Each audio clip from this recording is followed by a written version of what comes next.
I hereby call this October 10th, 2011 regular meeting of the Frankfort City Board of Commissioners to order. Clerk, please call roll. Commissioner Wilder. Here. Commissioner Hadden. Here. Commissioner Turney. Here. Commissioner May. Here. Mayor Graham. Thank you. We have a few items on the agenda today. I see we have a number of folks here for citizen comment. I'd like to, first I'd like to remind everybody to please set their cell phones to an appropriate setting. Let me turn the ringer off. And also like to note that we've moved our work session from the dais up here down to the floor, which means that we only have one hot mic. And so for the sake of our city clerk and in our effort to provide the contents of this meeting to the community online, I'll just ask anybody who speaks to speak as loudly as they can and to access this mic if they need to. First order of business is citizen comments. Anybody like to give us a piece of their mind? If you wouldn't mind actually joining us at the table and identifying yourself. Moving on to you are Charlotte. No, Charlotte Nelson. I just had a couple comments. First of all, I'm not opposed to the garbage system of like you pay as you throw, but one question is, I find it ironical that you pass a budget amendment to change, to spend money for an ordinance that has not yet been passed. We don't know what's going to be in the ordinance, but we're spending money where the horse is behind the cart, whichever way you want to say it. And so on that, you know, it makes you feel like it's already pre-decided exactly before an ordinance has been approved.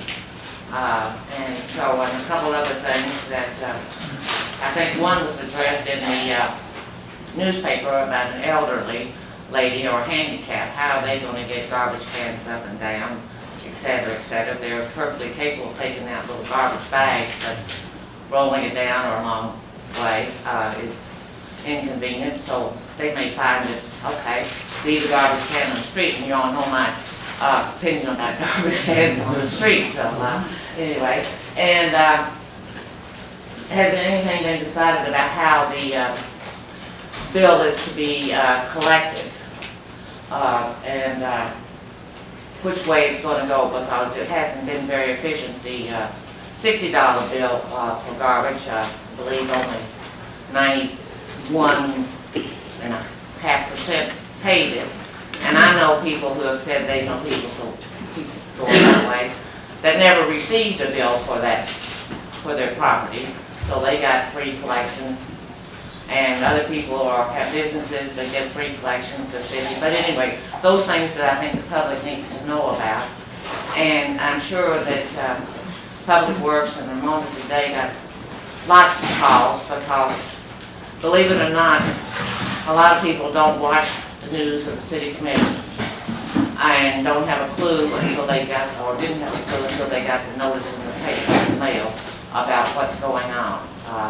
And there are many people who don't recycle that won't have a clue unless maybe they have 2 months to figure out how much recycling that they can put into that can rather than the regular can.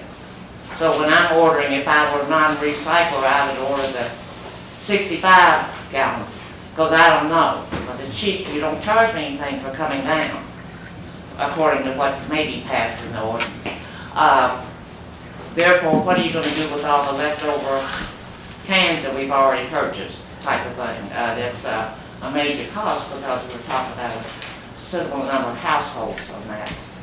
And another thing is the rental property owners. They will be, that's going to be a mess for them. They're not going to probably be able to pass on the expense in their rent. And a lot of the rental properties that people don't recycle and they don't care. It's not the property's owner responsibility for their renter's garbage. Who's going to enforce that? I mean, it's a tricky thing, and for any property owner of rental property. And another thing is that surveys show that dumping will increase 25% for the first several months after something like this is imposed. I believe, Commissioner Turner, you had something that you reported that how that happened. And I kind of feel sorry, but who's going to pick up all that garbage, whether it's in the city or most likely in the county? And even though I think the study showed that it does even off after people get used to it. But I think there are a lot of things in this, that we're going too fast on this, that you don't know how you're going to build, and people need to know more about it, and instead of a trial period in between. We've got plenty of recycling cans on hand. Put those out to the public so they can try and see how much, they can save on their garbage part. And also possibly more, even though they don't know about it now, they might not read it later, what recycling does, how much that generates in income versus how much it costs the city to put trash in the landfill. If you show that those numbers are profitable, that may encourage them to say, okay. But a lot of people are not ready to just say, we're going to save the world and go green 100% overnight. We have to work it in gradually, even though faster would be better, but we cannot simply force things on people. They're not going to do it or confuse and cause more headaches down the road if we don't have the answers before we start the process. So as I said, I hope you all consider, and I'm sure there are a lot of other things. I have more, probably about 5 minutes or something. Yes. That's enough for the, see, I knew that would won't have to pay. Thank you. I think Ms. Nelson raises a number of very thoughtful questions. We've already addressed a lot of this stuff in prior work sessions, but I'd be happy to give you answers now. Although without objection from the commission, I took, I think, pretty thorough notes on your concerns. Well, there may be others from the rest of the public that can I expect other people have similar concerns to answer all at one express. time. Thank you. Without objection, we can maybe hear more comments on this subject, and then address it in that. Thank you, Ms. Nelson. Thank you. Good to see you again. Mr. Burke? I think you have something to say. My name's Eric Burke.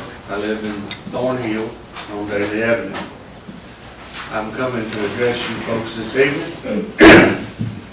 And I guess I'm primarily speaking to what the state journal refers to as your young guns on the city commission. Because y'all seem to pull your guns real quick and fire real quick. But I don't think you hit the mark when you shoot at what you're shooting at. I want to advise you all that this garbage collection y'all talk about not being paid for was paid for in '62 or about in the early '60s with excess property taxes. And that was because people were dumping their garbage in your backyard, somebody else's backyard, anybody's yard but theirs. Back alleys, called mattresses, couches, a world of things. What you're trying to do is come up with something that's going to charge extra money to people that can't afford it to begin with. We're paying or putting into our property taxes, according to Mr. Graham, our mayor, $1.6 million. Now, if you all want to give that up, then yeah, we'll pay for the garbage, but you can't make us buy your garbage collection. I don't have to give you a garbage collection because I can take my garbage to the dump, which is out on 151. Back when they made it for the excess or property taxes, that it was going to be free citywide, it was only at the top of Ball Knob Hill. We burn trash in a little wire receptacle in the backyard, and once a month, once every 2 months, Daddy would take it, put it in the garbage can, take it up to the dump it. Y'all don't want to give somebody that option? If the President of the United States and the Congress of this here country can't make me buy health insurance, I want you to understand, you can't make me buy your garbage disposal just because you want an extra $4 a week, an extra $60 a month, or $180 a year. It does not make sense. And if you do that, somebody's going to sue you for this $1.6 million to give back to the property owners in the city of Frankfort because you're collecting that money and not giving them anything for their $1.6 million that they're putting in your bank accounts to pay for their garbage pickup. It's been done for 40, 50 years. The other part of it is, these garbage cans, I use a 35-gallon garbage can because that's what you all came up with about 5 or 6 years ago. You couldn't have 50 gallons, you could only have 30, 33-gallon garbage cans. I got 35 gallon. Y'all pick it up, still. Me and my wife, we don't put out but about 35 gallons every week. I drove through my neighborhood and I took an unspecified count, unscientifically, just driving down the street. And most of the people put out 2 35-gallon garbage cans. I've got 2, but I only put out 1. Now, if you all are gonna tell me I can't put out a 35 gallons of garbage, I'm gonna tell you to give me that 35-gallon garbage can. I'm gonna tell you, bring me that 95-gallon garbage can for recycling and put it up against the house. If I got any overflow, I'm gonna put it in that garbage can until I can put it in my 35-gallon garbage can and let y'all carry it off. And if I can't do it that way and I can't get rid of it, I'm gonna come over to one of y'all's house and drop off a bag of garbage. Because, you know, you can't tell me that it's my garbage if it doesn't have any of my address on it. I'm smart enough not to do that. And these people that leave garbage at other people's house, they don't put their name on it or let you take pictures of it. And you're gonna have, it's not gonna be 25%. It's gonna be much higher than that. And you're gonna have somebody that goes around and picks up this extra garbage, because if somebody said, I've gone out before and had 4 or 5 bags sitting beside my garbage can, and they didn't green Brotherhood overnight by themselves. But you can't tell who those garbage cans come from, but somebody's gonna have to pick them up, and it's not gonna be me anymore.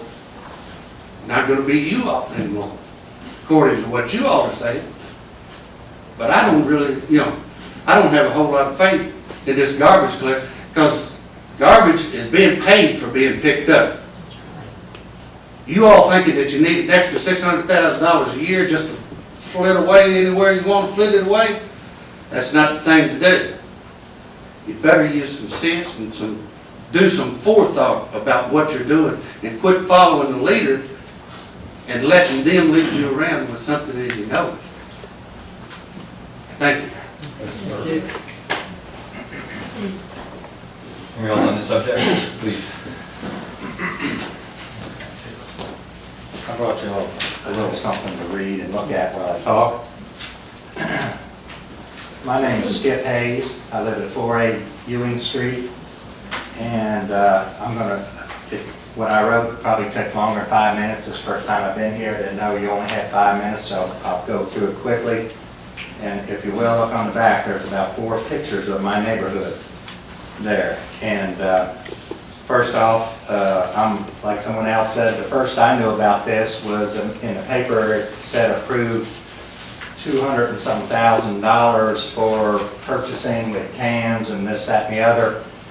And I heard about it, and I said, this is trouble headed our way, my way, especially if you look at these pictures. I live up on a big hill, and that's one with the 4 cans. That's our trash that day. The reason there's 4 cans there is because each one's about half full, because I can't carry a full can down the steps. And we keep that at we got a place where people do to put our trash cans so that they're not offensive to the street, and they're not offensive to the neighbors, and there's nowhere else I can keep them. And so I have to load them up just halfway and then take them down there. Yeah, that trash amount would fit probably in 2 cans. Now, my wife and I cook most every night, so we have a lot of garbage. I mean, a lot of trash and so forth. We don't eat out much. We don't leave what we do left at a restaurant. We don't hardly ever eat takeout food, so we don't have little bags and things like that. The garbage that we put in the garbage cans is garbage from cooking and household stuff. As far as the recycling, yes, we could do better. We do recycled papers, and I can do better on some cans and plastic jugs and things. We don't have a lot of that. But it takes me about a month to get enough newspapers to take down to the street and put in one of those red boxes. And I bet if I put out a red tub, it'll take me 2 to 3 weeks to get that full, to make it enough to take out. So to fill up an entire container, you know, would take me at least a month. So I see that other container as being more or less wasted, sitting in my yard, the one that's going to be given me. Now, when I evaluate the container that I need, there isn't any way I can fill a 65-gallon container up, like somebody else said, and somebody said in the paper yesterday, and you expect to carry that down to the street. So with a few more comments here, I did the same thing. I got my 35-gallon can because that's what was dictated to us that we had to have, because the garbage men, our trash picker people, that would overload them if it was any bigger, I presume is the reason for that. Well, we get the same courtesy, okay, as citizens, that we shouldn't have to pick up anything. And as you can look at these pictures, and my neighbor has smaller steps than I do. That's the second picture. And if you look down the street, we also have a lot of people living there. There's no alley behind those people's house. They might keep, maybe they don't have a lot of trash. Maybe you'll see in those pictures there's a bag of trash out on the street. Well, they sit it out there in time for the garbage men. If they sit it out there earlier, the raccoons will get it. But now they're going to be charged for a bag. $3 a bag, you know, it says in this thing. And where are they going to keep a trash can? If that's their method to put the trash out. You know, so, you know, I think that's my neighborhood. I think this system works well, probably, out in Cloverdale, Indian Hills, so forth, where you can roll it. Maybe she'll say something different, but where you can actually roll your can to the back of the house and roll it out your driveway, and it probably works pretty well, and it probably works better for the truck. I've seen this done down in Gulf Shore just recently. They drive along the truck and it picks up and dumps right in. I don't know what we're going to have here, but if, you know, we haven't mentioned how much the truck is going to cost or the devices to pick these things up, but it's way over $1 million. I feel certain, you know, on top of the $250,000 we already talked about. So I'm going to skip on here to get some real quick other subjects here.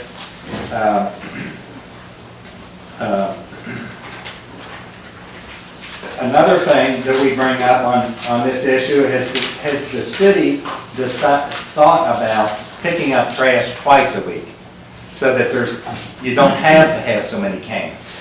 You know, that would be an idea that you know, you see in other communities. They come by twice. We have to store trash for an entire week. You know, because you store trash for an entire week, you may see a garage on the front of my house, but I'd be darned if I want to put a week-old thing of trash and garbage in my garage. Plus, I have vehicles in there. Other people along the street don't have any garages.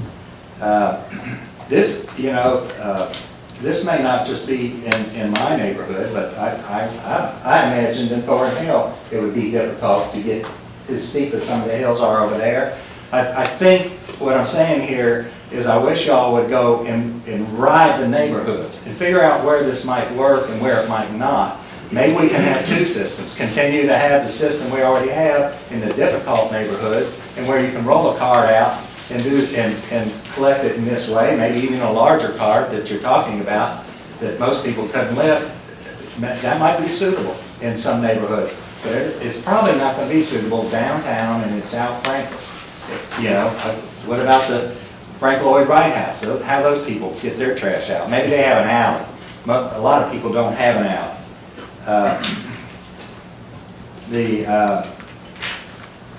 You know, and I don't really understand this charge. If you need to change your size of trash can, it's $20 if you go up, but it's no charge if you go down. That needs to be explained. It seems arbitrary.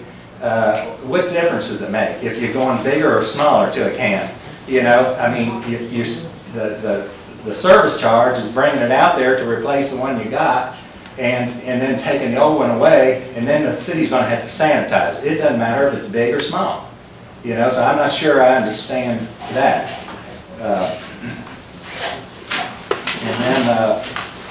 And then I'll leave all this with you so you can kind of read over it, but you can see we're not happy about this. And then we got this thing right away this weekend, now we've got to decide right away, and if we don't, we'll automatically get a 65-gallon container, and that we have to pay the $4 for. Why not give us the small that we don't have to pay automatically, versus if somebody doesn't send in this, you know, instead of the big one, then they can decide if they need a bigger one, or say something else. In my thing, you see I have several 35-gallon cans. Why can't I choose to get more than one of the small kind, for instance? You know, and would I have to pay a big fee for that, you know, to have an extra one of those? We will have more than one of those cans of garbage per week, I can guarantee it. But I can't lift a bigger can down to the street, so you don't want to see it sitting on the street, you know, so.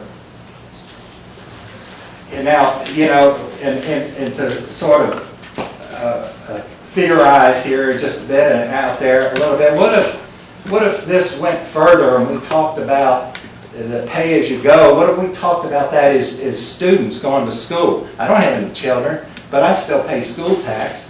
What if a parent had to pay, what if I got off without paying school tax, and a parent with one child paid tax for one child and another paid tax for two child? It doesn't work that way. It's like he says, we already pay tax for garbage service.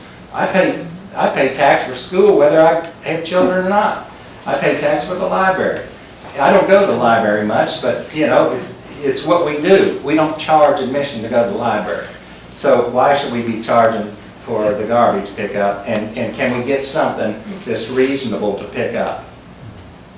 Thank you. Again, I expect that a lot of these concerns have already been expressed. I thought they've been communicated very well. But if you don't mind sticking around, we're clearly in for a long discussion on this. But if you don't mind sticking around, we'll try to address most, if not all, of those concerns today. Anybody else on this subject? Not on that subject. Okay. Well, this is actually one of the items for discussion on our agenda. But if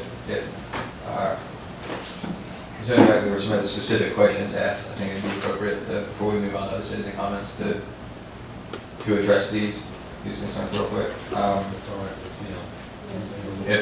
If you all mind if we address their concerns No, real quick before we yeah, get here? that's fine. Thank you. I appreciate your patience. I'll try. I took pretty good notes, so I'll try to work through these pretty quick. Some of this stuff we're slated to discuss later in the meeting, but I'll still try to address most of the concerns that were raised. And I'm just going to go in the order in which they were brought up. In terms of the decision to pass a budget amendment before passing the ordinance, we're following the timeline that we agreed a few months ago would be the most logical. There are two steps that would need to be taken to move in this direction. One is to put together and pass a relevant ordinance changing the garbage fee. Right now, the ordinances still have a $60 annual or $5 monthly collection. That hasn't been removed from the books. We merely waived it until we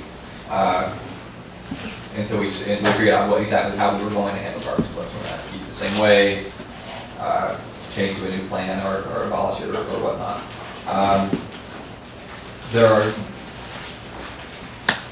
The only substantive detail that hasn't been worked out yet, a lot of this hasn't been recorded. We've done our best to make our conversations available to the public.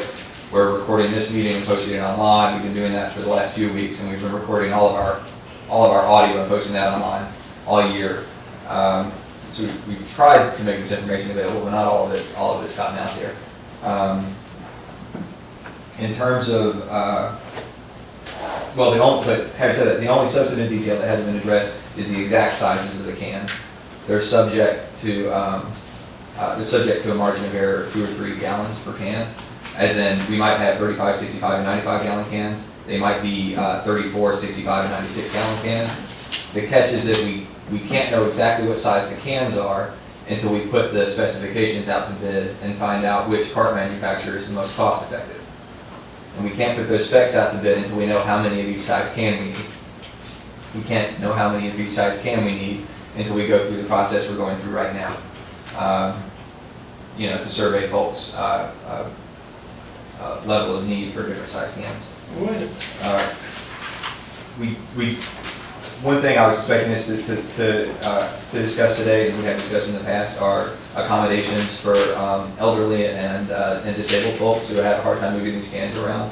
And I suppose that would even include accommodations such as this one that simply describe a difficult environment, as in obviously not elderly, disabled. We still have a hard time moving the carts around, and if we're going to have accommodations for folks that have a hard time moving the carts around. One option that I was going to suggest we talk about later is simply offering folks who don't want to deal with the cans just pure bags. Just offering the equivalent gallons in bags, so that folks can handle those instead of cans if they want. I think that'd be very doable. So we can discuss that later. A lot of concerns were raised. What do we do about the leftover cans? Right now, if folks want us to dispose of their cans, their old garbage cans for them, we can do that.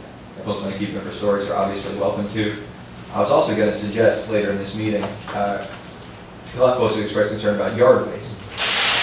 It's entirely, we accept yard waste right now. If it's put out in a garbage can right now, or in a garbage bag right now, we take it to the landfill, which is a total waste of tax dollars and puts an unnecessary burden on the landfill. When it's set out as yard waste in a proper paper yard waste bag, or at least for the curb, then we pick it up and compost it, which saves money and turns it into an asset instead of a liability. But one thing we could do with the old cans is let people set yard waste out of them, if anybody would find that convenient, rather than putting it in a pile or a paper bag. That's something we can discuss. It is a good point, though. In terms of rental property owners and how they handle the billing, and there was a lot of discussion about this back and forth.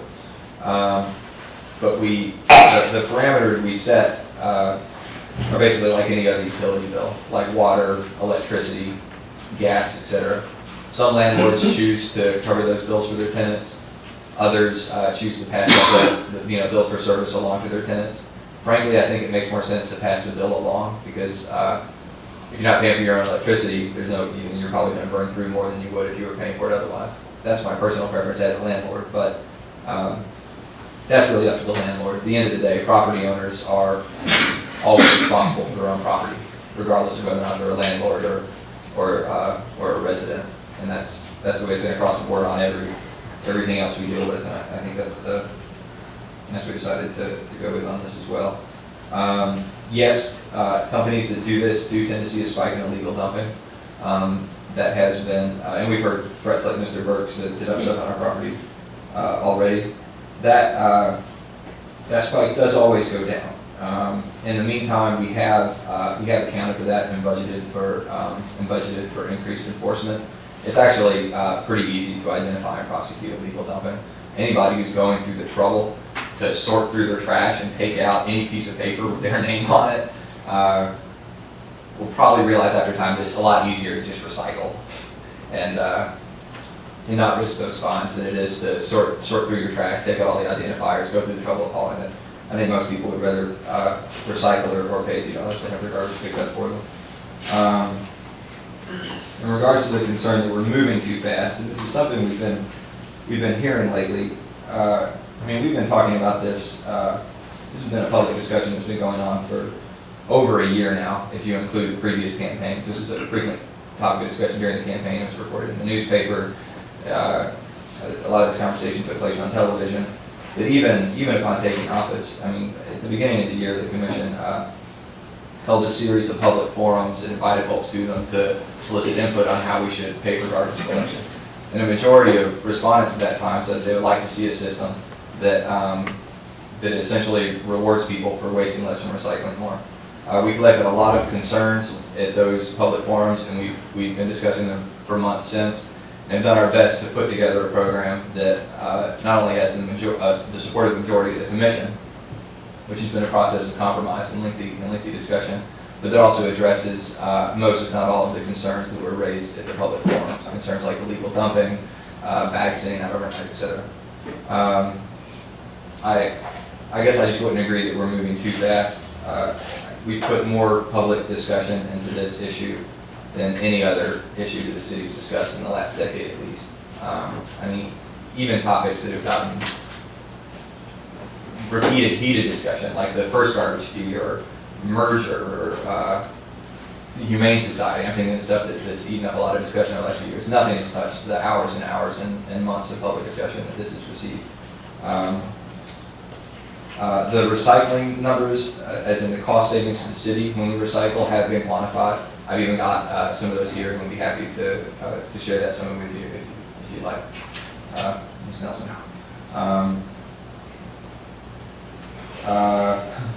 In regards to some of Mr. Burke's comments, property taxes have not covered garbage, the cost of garbage collection for years and years and years. All of our taxes, including occupational taxes, go into the city's general fund, and that's been covering most of our services. The city has indeed been forcing you and others to pay for garbage collection, as long as we've been providing it, because we've been forcing you to pay Pay my taxes. property taxes. Exactly. If somebody's gonna sue you to get that $1.6 million back out of my property I've been taxes. saying that for 2 years, Mr. Burke. I'm still waiting for the lawsuit. Well, We also, when you hit it, you're gonna find it. I didn't interrupt you with all respect, Mr. Burke. I'm asking you not to interrupt us. We also force you, obviously, to pay for police and fire protection. We force you to pay for streets and road and gas, and even something like sanitation is a matter of public safety. Anybody who doesn't want garbage collection and police and fire protection and streets and roads and gas and sewers, probably doesn't need to live in an incorporated city. That's one of the prices we pay to live in society and civilization. I don't entirely understand what Mr. Burke's concern is. He claims he only puts out 135 gallon can a week. That means that he won't be charged anything at all. Says that most people in this neighborhood put out 2 cans a week, which means that they'll pay less than they currently do. $4 a month is obviously a smaller fee than $5 a month. So I mean, even if we're in here on estimates, Mr. Burke, most people are going to pay less money than they currently are.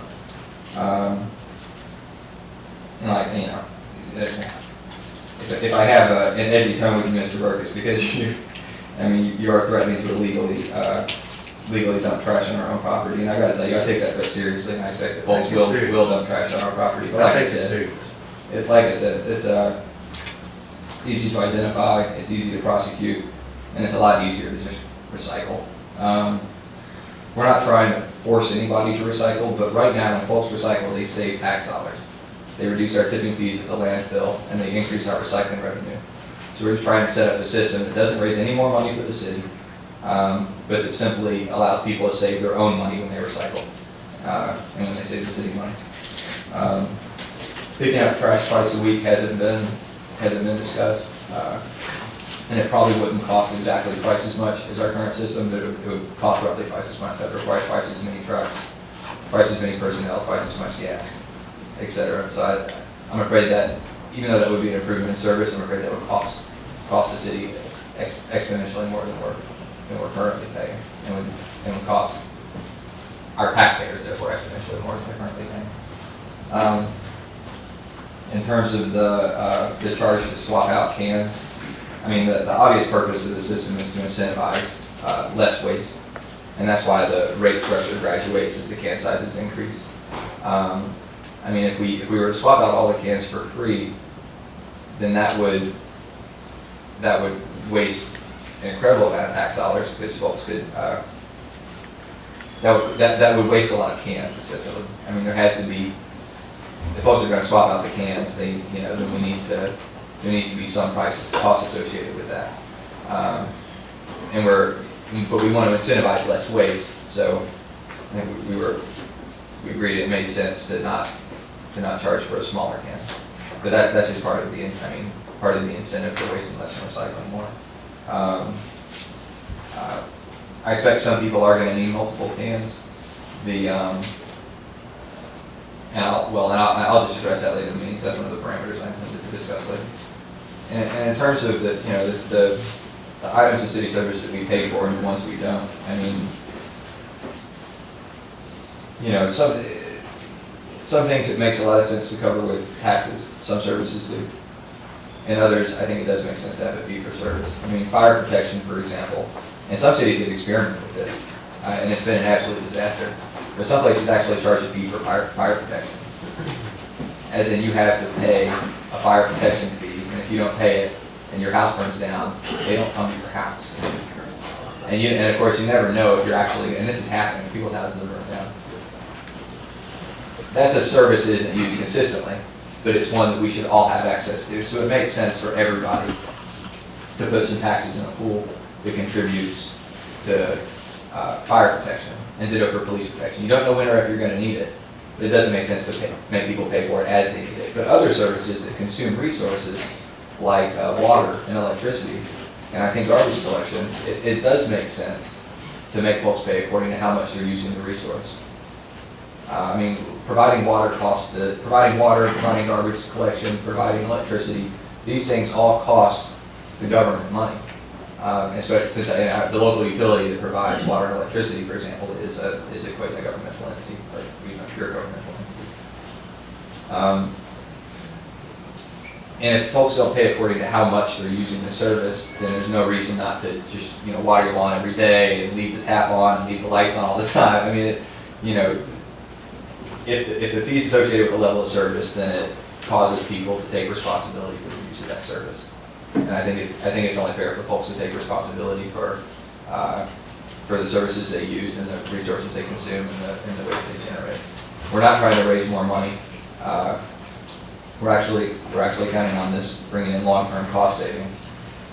And according to our own estimates and even Mr. Berg's own projections, most folks in town will end up paying less under the proposed fee than they would under the current $5 monthly fee.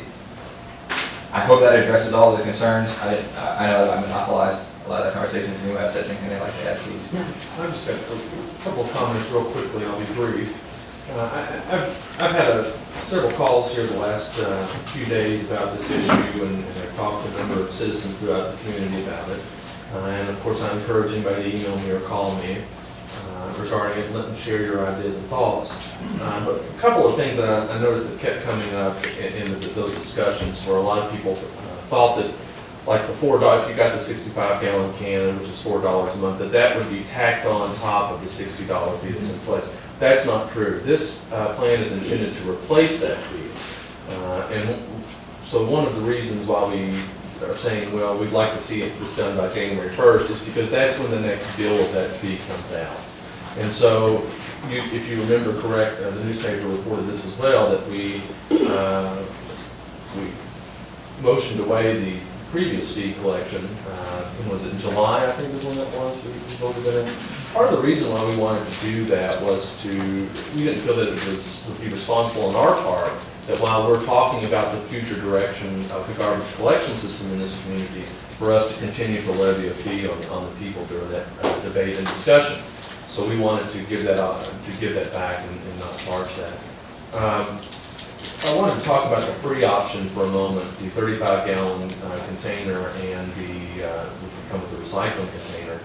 There was a lot of discussion that went into how we would charge for the different size cans, and I know that a number of members of this commission, including myself, were adamant about saying, we really need to provide a free option, because as we went to the forums, when I went door-to-door campaigning, when people call me, one of the things that they commented on was that the free option of trash, which is very unique in Frankfort that it had, it's a good service, and it's something that we should, in any way that we reform the system, should try to incorporate that in.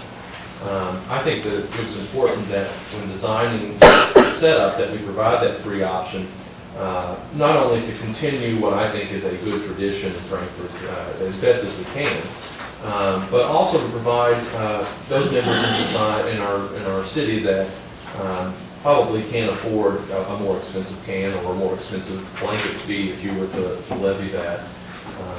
Seniors, for example, we wanted to provide them an option. Most seniors don't produce a lot of waste, and so we wanted them to have that option with a smaller container. One of the things that I have gotten a call about and have racked my brain over the weekend and spoke with the city manager this afternoon about, and it looks like Commissioner Wilder, I'm sure other board members and I thought about this as well, is exactly what Mr. Hayes brought up, is what if there are issues where we can't get that can, down to the curb or something like that, or if it's too heavy. I know a lot of seniors that are concerned among them that, the can may be too heavy to haul down. One of the things that I've kind of tossed around is maybe working with service organizations that would come and be willing to take that can to the curb for seniors or whomever that couldn't get it there, those who are disabled or have unique circumstances that would prevent them from getting the can down there. In discussing, there are other ideas, so I would like to hear more ideas about how to move forward on that. In trying to be responsive and respond to those issues that maybe this commission didn't think of when we've discussed it. Commissioner Wilder mentioned that it's been quite a long discussion that we've had, and I can vouch for that. At least one meeting every month had an agenda item devoted to this subject, and there's been a number of meetings where it wasn't on the agenda and it still came up for discussion. So, as with anything, I just ask the community that this is a growing process, that, it is something that I know that we're open to hearing suggestions and ideas for. So please continue to share those ideas and thoughts with me, and certainly we'll take into consideration if we can do something about it. We certainly will. Thank you. And I just want to add that we did have to do this backwards. We needed to pass an ordinance to help us send out a survey in order to get feedback from our community. And the other thing is that everything financially is guesstimate. Everything that we have written up is a guesstimate. What if it comes back and 90% of the population wants the free cans? What's that going to do financially? Is this going to be the best route for us to take? We need to hear from everyone in the community that gets one of these surveys. Please send it back in, write your comments down, let us know, because we need to hear from you.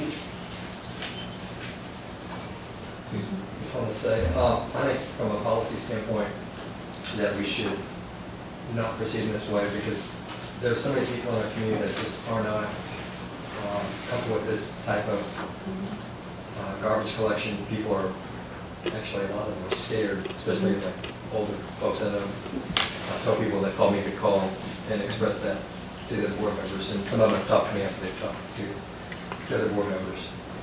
I'll just say, for all the previous reasons, we've got, said we've got a low tipping fee in our area.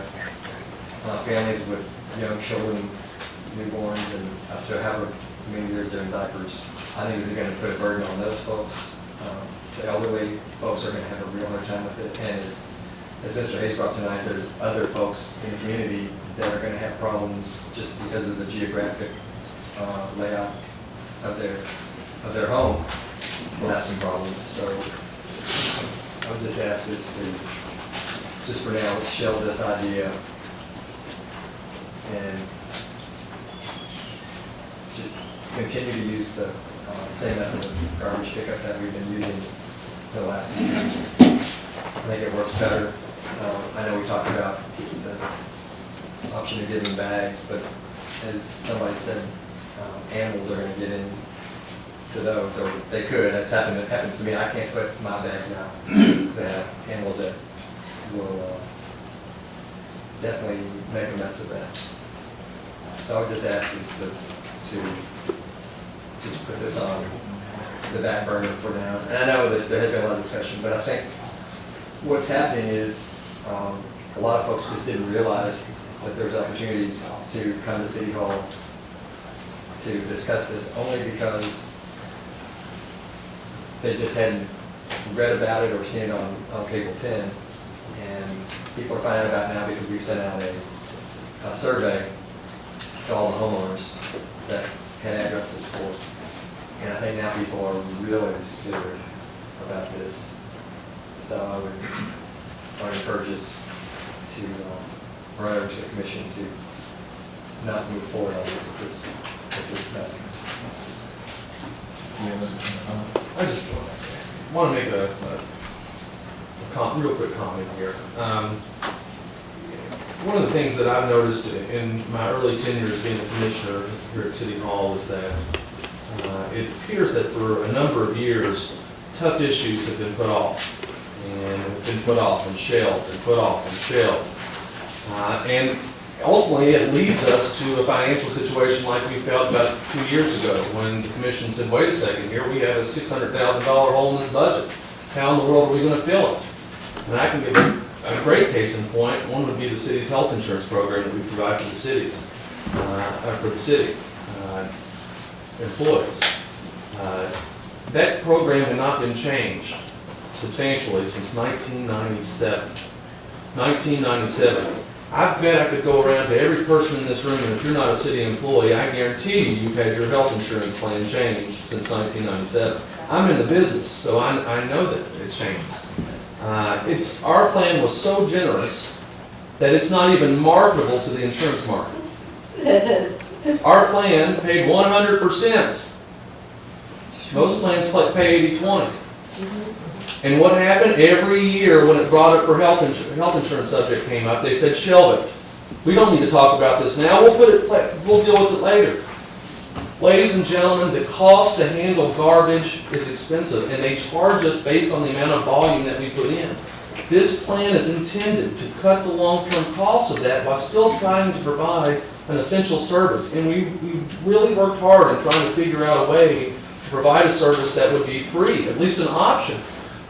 We still also are providing a service, even if it's the pay-as-you-throw plan, that's still one of the cheapest services in the state. Yeah, we can bring in private companies to come in here and do this, but you're going to see fees around $15 to $20 a month. It costs a substantial amount of money to deal with this, and the best way to prepare ourselves financially in the long term is to put in a plan that will limit the amount of waste that we're sending to that landfill. This plan is projected, as provided by the Solid Waste Department, within 5 years to cut 15% operational expenditures, while at the same time increasing recycling revenues by 15%.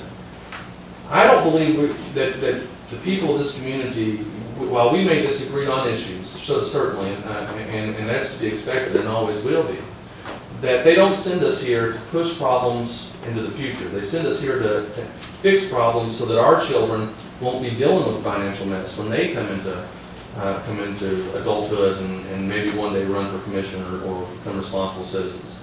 So I would strongly disagree with shelving this, because I think it is an issue. Obviously, it was an issue because 2 years ago or 3 years ago, the commission felt it was such an issue that we had to levy a fee.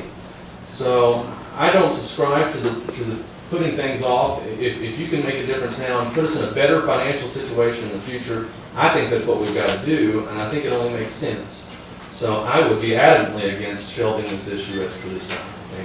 Thank you. Well, I mean, wrong word, shelving, it's just scrap it, is what, I mean, just, this is, I think it's a bad policy to move in this direction. I know when the staff brought forward the need to find $600,000 that was in, at the time, projected, that later found out that money, we had more financial resources after we went back and I guess did another analysis. We had more income coming in than was projected, so my choice of words really should be let's completely scrap it and not do this. And I don't think the community wants it, from what I've heard. I've never had an issue strongly conveyed to me that people are against it than this one. And so that's, I would say, let's scrap the issue, not shelve it. That's what my intention was. I don't know, but I just wanted people had asked me to speak up at the meeting and say how much they posted. Here's one thing. Lack of being able to pull the cans. It's one thing when those cans are empty to move around, but once they get garbage in them, that's, I think, going to change the way that those things are easily or difficult to move up and down driveways or slopes or be handled by people who just don't have the capacity to do it. So that was my intention. I would urge us to just scrap it and keep the $5 fee and keep the garbage the way it is, or I don't know how much was projected with the pay-as-you-throw program, because it is just projection. But the cost, I think I brought this up last week or 2 weeks ago. The cost of buying the containers, the $250,000 on top of the added expenses, I think it was determined that it was actually going to be bringing in less money than what we are doing now. I guess that's a question if I could ask the Public Works or Finance Director or the City Manager, if anyone has that. Can we answer that now, we want to wait for other citizens? I can wait. I'm sorry. We just got the That's discussion fair. going, and it's. Yeah, that's a good point. We'll just pick this conversation up later when we get to the proper discussion item. I don't know the protocol, I'm not sure the one of these meetings. It's a work but I session, have- we're a little I have 2 informed. points Yeah. that maybe I didn't mention it, but one of the suggestions I was going to make is offer the same service that we get now in the difficult areas such as South Frankfort, maybe Thornhill, and use this rollout cart idea in the more easier locations.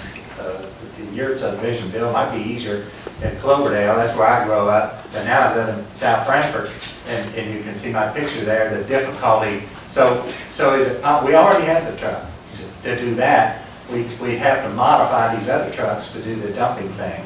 You know, keep some of the trucks the same and keep, you know, we're gonna have to keep some of the trucks anyway to take off the larger items and waste and all that anyway. So maybe somehow or another there can be a compromise to use both systems. I think that what you're describing is actually already, I mean, we're already planning on keeping both trucks. We're already planning on picking up bags and things that need to be collected by people instead of automation.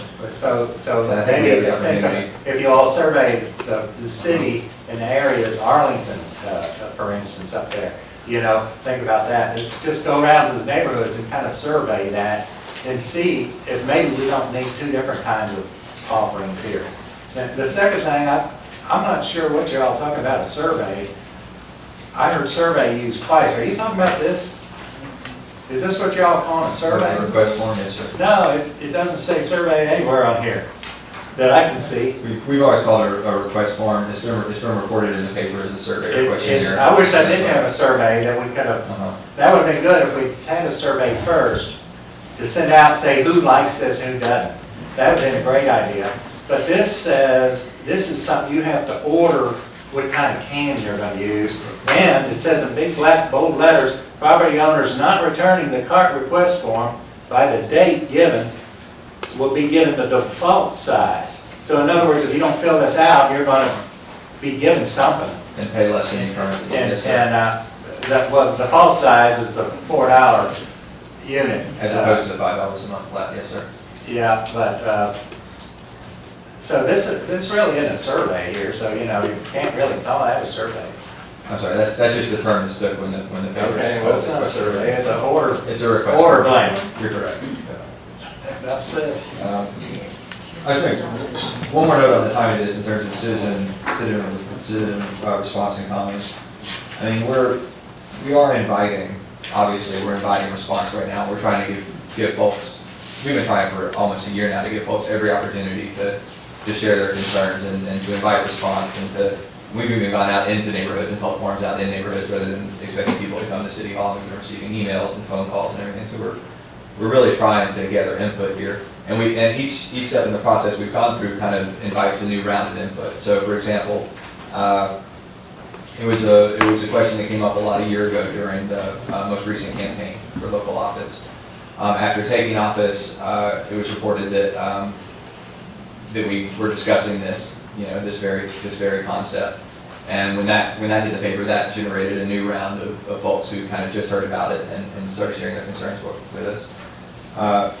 We then did our best to advertise, you know, in the press and on television and you know, just through personal media, a series of public forums in April to invite folks to come in and to share their thoughts on garbage concerns and suggest what to do. And a majority of the folks that have responded to us formally have expressed a preference for this system. But regardless, we got a new round of input at that time. And as a result of sending out these surveys, this is just now getting on some people's radar for the first time, so obviously we're getting another round of response. I guess my point is that we're doing everything we can to reach everybody and collect all the responses we can. I'm glad you all are here and talking about this and asking these questions. We still have almost 3 months to respond to these concerns and address these concerns and take them into account and really try to listen to your concerns and work them into the parameters we're talking about. That's what we've been doing all year. That's why the process has taken as long as it has, and I think we're prepared, to continue doing that for the next few months. The original garbage fee wasn't discussed for 3 months total at all. I mean, from the time it was brought up to the time it passed was less time than we intend to spend between now and implementation, continuing to discuss this. So we already have plans to discuss this more, to continue discussing this more than the previous garbage fee was ever discussed in the first place. So I think we're still allowing ample time and ample opportunity for public discussion and comment. And I would encourage anybody who's watching this online to not be shy about calling the commission, about calling City Hall and leaving a message for all of us, sending us an email or a letter, or simply coming to one of these meetings and speaking their mind. There's a lot of discussion that needs to continue on this subject, but out of respect for the citizens who've been very patient and are here to comment on another topic, I'd like to suggest that we just set this aside and continue discussing when we get to that agenda item.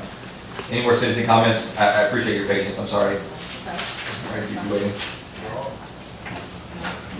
Well, I'm here concerning the ordinance, law that y'all want to put in effect on abandoned buildings and vacated buildings. I didn't know if that's on the docket tonight or not. You're welcome to, it's not on the docket, you're I've welcome to got bring it up. some pictures there. This is over on, across the street from where we live, over on Quachita Trail. Yeah, and they've been abandoned and boarded up since 2009. Oh, my name's Paula Thanks, Groves. Paula Groves. Paula Groves. Right. And we're just concerned because we see people over there all the time. There's been all these break-ins. They've completely went in and taken everything there is out of the buildings. They've removed the central air units. 2 weeks ago, we had city police up there. They went in, somebody had tried to start a fire in one of the buildings. They've just completely just went in and torn them apart. They've had them boarded up since 2009 and it's not been anything done with them. It was my understanding when I talked with Gary Mueller, back, it's been a couple years ago, they were gonna make this ordinance to where if they were abandoned buildings and boarded up, they needed to either be brought up to code or demolished within a year's time. And supposedly that was voted on or brought up down here with the city commission. And I'm not sure, but we need to know what's gonna happen with these buildings. They're eyesores. And I don't know how many times a week the police are out there. We've got drug deals going on all over the streets there. They're continuously fighting up and down through there. And you never know who's in those buildings over there and who's not because they've got the windows boarded up, but of course the doors are still there. So they're going inside these buildings and just staying, or removing everything out of there. And they've just completely taken all the copper, everything. And they're unhealthy, it's not sanitary. I sent, as a matter of fact, I sent you pictures, it's been 2 or 3 years ago, I guess, of where the sewers had backed up in the buildings, was come out all the way in the hallways, down in the bottom of the basements in the buildings, and the smell we were getting up in our homes, as a homeowners. And there were still people living on the second and third floor in these buildings, with sewer all over the bottom floor. I mean, shit everywhere. It was just, I had to wear my boots to take pictures when I went in that building. I mean, it was just backing up all the commodes, the walls, everything. And I think they come in and condemn them for one day, and people go back the next day. I understand that you're upset and emotional about this. Right.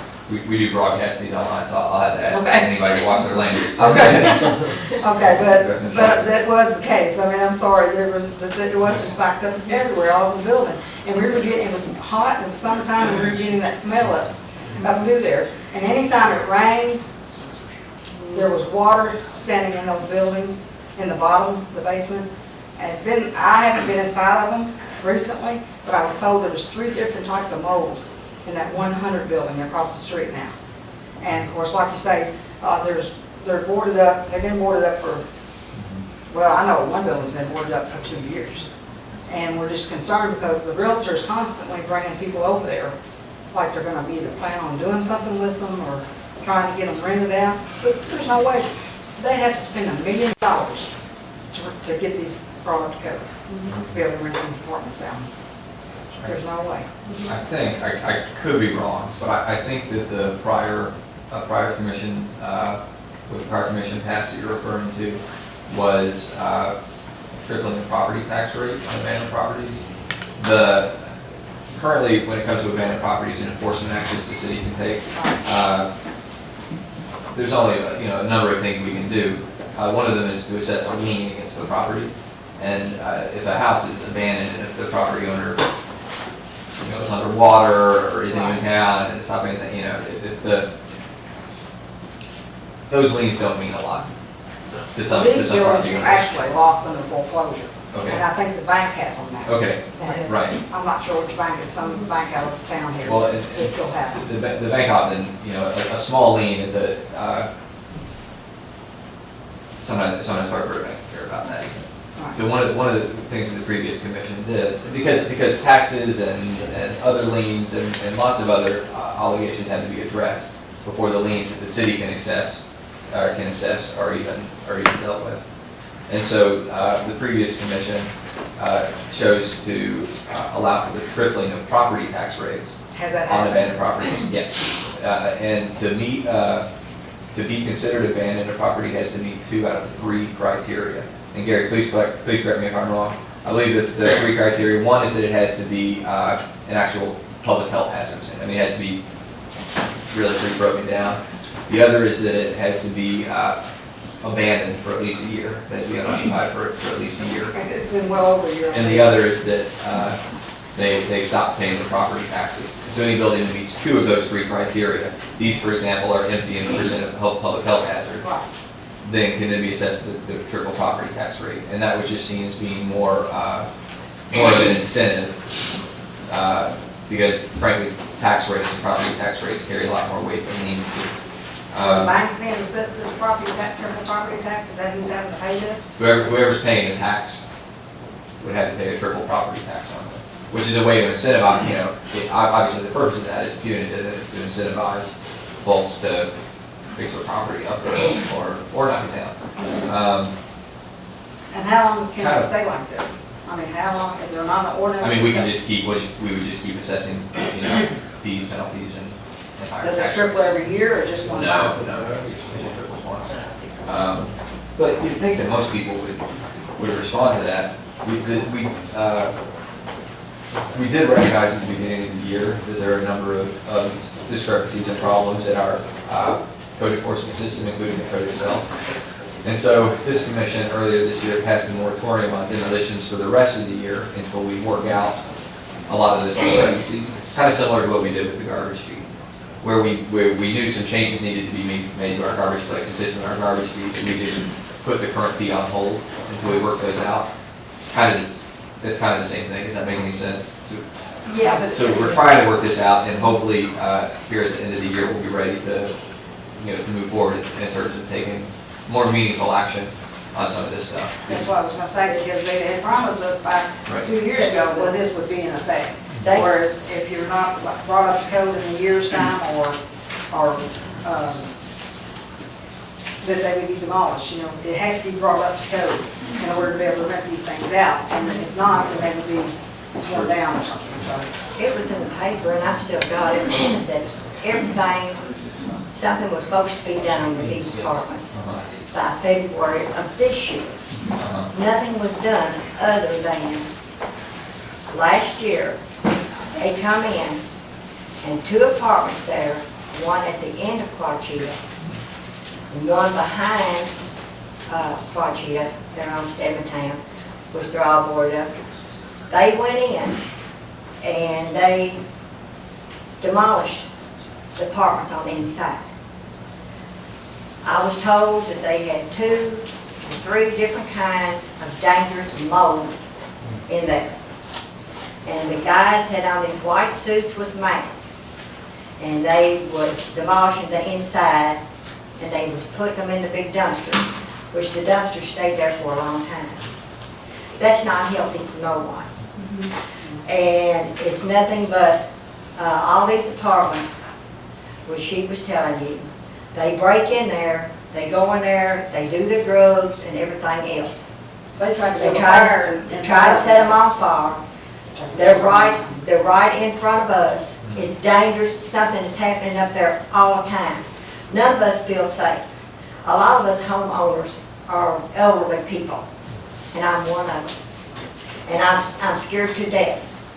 There's shots being fired up there all the time, and it seems like there's nothing being done.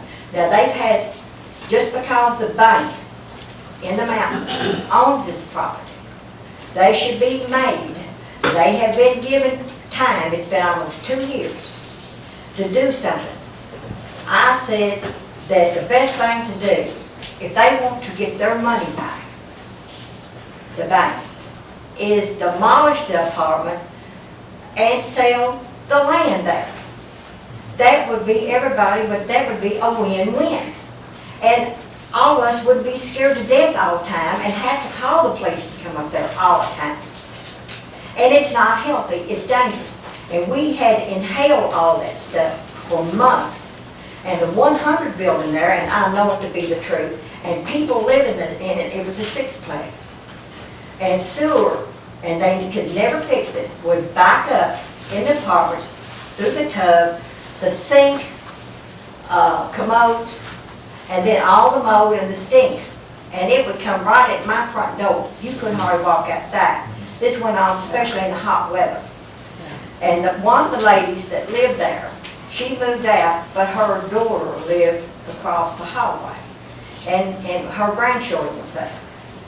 And she would come up there twice a week and scrub those apartments, the apartment down that her daughter and her grandchildren lived in, to scrub the mold off the walls. That's how bad it is. And we can't seem to get anything done. Nobody can get anything done. They're letting the bank rule everybody, the homeowners up there. Different ones, we have tried to sell our homes before this has got in bad shape in the United States. And they would see that stuff over there. It's an eyesore. It's an eyesore. And we can't even sell our homes if we wanted to. We're made to live there. We're made to buy by the law. We pay our taxes and everything else. But it looks like to me that the more money you got, and if you're big to do, they get by with what we can't get by. You understand what I'm saying? Would you like to look at that at your front door all the time and nothing you can do about it? Because we don't have the money to push it like the banks do. They're dictating to us. We pay our taxes. Why can't they be made to do what they're supposed to do? It's not right. Right. We live in Indian Hills. The apartments was there when we lived there, when we moved there. But it was fine, quiet, no problems. The ones that owned the apartments at that time kept everything up. There was nothing wrong up there, never no problems. But since all this has happened, it reminds me like over in Mexico where they're killing each other, the drugs and all that stuff. It's really gotten bad. People don't know. Time for police up there. I mean, they're constantly. There's gunfire going off up there at Indian Hill. There wasn't a nicer place in Frankfort than Indian Hill. And now it's one of the worst places that you could ever live in. No one feels safe. How would you like to have gunshots going off at 4 o'clock in the morning and it sounded like it was right beside your house? It ain't very pretty.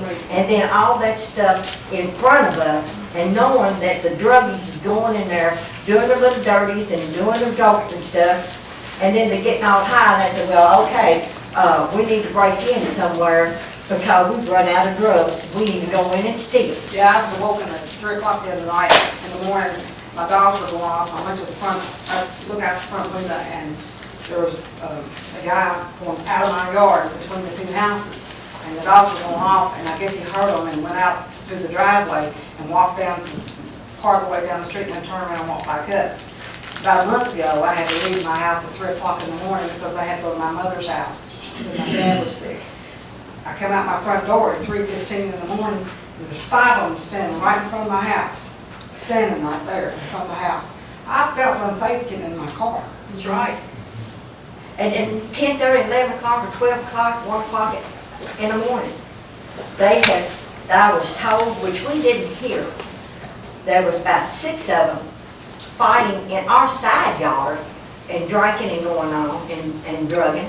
And then about 6 weeks ago, I called her, the fellow that's with us, who lives right next door to us, he wasn't home. There was about 5 of them in his front yard fighting. And the police, somebody called the police, and the police drove by. Right on by. Yeah, drove right on by. And then- I mean, this goes on all the time. Something's got to, something's got to be done about this. And like I said, those apartments, they're calling, come on in here to me. This is the place to do your drugs. And they're roaming all night Well, long. not only got those abandoned, but also Cherokee Garden down from us is abandoned. Down that whole Those Indian complex. Hills apartments right there at the very end of Quachita going on to Stephentown Lane.